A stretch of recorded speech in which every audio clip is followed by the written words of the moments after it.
ایک عورت تھی طواف کر رہی تھی اور طواف کے دوران کہتی تھی اللہ میں اس حال میں بھی آپ سے راضی، اے اللہ میں اس حال میں بھی آپ سے راضی۔ تو ایک آدمی نے یہ سنا تو بڑا حیران ہوا، اس نے اس سے پوچھا کہ تو کیوں کہتی ہے کہ میں اس حال میں بھی آپ سے راضی، میں اس حال میں بھی آپ سے راضی؟ اس نے کہا کہ میں طواف ختم کر لوں گی نا تو میں تمہیں اپنا واقعہ سناؤں گی۔ چنانچہ اس عورت نے اپنا واقعہ سنایا کہ میرے 3 بچے تھے، میں گھر کے اندر ایک دن تنور پہ روٹیاں پکا رہی تھی تو میرے بڑے 2 بچے جو تھے وہ گھر میں کھیل رہے تھے کمرے میں، اچانک مجھے شور کی آواز آئی تو وہ کہتی ہے کہ میں نے جب شور سنا تو میں وہیں سب کچھ چھوڑ کے تنور پر آٹا روٹیاں تو میں کمرے کی طرف بھاگی۔ جب کمرے گئی تو میں نے ایک عجیب تماشا دیکھا کہ اس سے 1-2 دن پہلے میرے خاوند نے گھر میں بکری کو ذبح کیا تھا اور جس چھری سے بکری کو ذبح کیا تھا وہ اس نے کمرے میں رکھی تھی۔ تو میرے دونوں بچے کھیلتے کھیلتے ان میں سے ایک نے دوسرے کو کہا کہ تمہیں پتہ ہے کہ ابو نے بکری کو کیسے ذبح کیا تھا؟ تو دوسرا کہتے ہیں مجھے تو نہیں پتا۔ وہ کہتے ہیں اچھا آؤ میں تمہیں بتاتا ہوں کہ کیسے ابو نے ذبح کیا تھا۔ تو میرا درمیان والا بیٹا جو تھا وہ زمین پر لیٹ گیا اور بڑے لڑکے نے اس چھری کو اٹھا لیا۔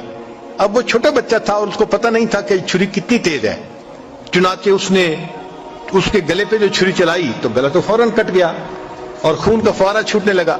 اب جب خون نکلا تو شور ہوا اور میں بھاگی ہوئی آئی تو میں نے دیکھا کہ میرا بچہ خون میں لت پت پڑا تھا اور اس کی جان نکل چکی تھی۔ اب میں نے سوچا کہ میرا بڑا بیٹا کہاں ہے جس نے یہ حرکت کی تھی؟ وہ ڈر کے بھاگ گیا تھا اور کہیں چھپ گیا تھا۔ کہنے لگی میں نے اسے دوسرے کمروں میں دیکھا تو کہیں نظر نہیں آیا۔ جب صحن میں آئی تو وہاں میں نے تنور کے لیے کچھ لکڑیاں رکھی ہوئی تھیں، ان لکڑیوں کے پیچھے وہ جا کے چھپا تھا۔ کہنے لگی میں نے پیچھے سے اس کو جا کے جب دیکھا تو اس نے مجھے کوئی جواب نہیں دیا۔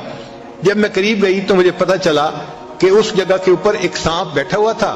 یہ بچہ چھپنے کے لیے جب لکڑیوں کے پیچھے گیا سانپ نے اس کو ڈسا اور یہ بھی وہاں مرا پڑا تھا۔ کہتے میں اس کی لاش اٹھا کے لائی، ایک بچے کو ایک چارپائی پہ لٹایا اور دوسرے بچے کو دوسرے چارپائی پہ لٹایا۔ پھر اس کے بعد میں نے فیل کیا کہ میرا تیسرا چھوٹا بیٹا جو کرالنگ کرتا تھا، رینگتا تھا، وہ کہاں ہے؟ وہ مجھے نظر نہیں آ رہا تھا۔ کہنے لگی میں اٹھ کے جب جو ہے تنور کی طرف آئی تو میں نے دیکھا کہ اس نے کرال کیا اور وہ تنور کے اندر گر چکا تھا۔ تو میں نے اپنے زندہ بیٹے کو آگ کے اندر پورا جلتا ہوا دیکھا اور وہ بھی فوت ہو گیا تھا۔ تو میں نے تینوں بیٹوں کی لاشوں کو چارپائی پہ رکھا، پھر ان کو نہلایا، ان کو کفن دیے۔ جب تینوں کے جنازے ایک دن میں گھر سے نکلے تو میں عمرے کے ارادے سے آ گئی۔ اب میں طواف کر رہی ہوں اور اپنے اللہ کو کہہ رہی ہوں اے اللہ میں اس حال میں بھی آپ سے راضی ہوں۔ آپ ذرا غور کیجئے نا اس ماں کے دل پہ کیا بیتی ہوگی کہ ایک دن میں جس کے 3 بیٹوں کا جنازہ گھر سے نکلے اور پھر وہ طواف کرتے ہوئے کہہ رہی ہے اے اللہ میں اس حال میں بھی آپ سے راضی ہوں۔ تو ہم نے کہاں غم دیکھے ہیں، کہاں تکلیفیں دیکھی ہیں؟ ہم نے نہیں دیکھی۔ ہمیں تو اللہ نے بہت سہولت کی زندگی دی ہے۔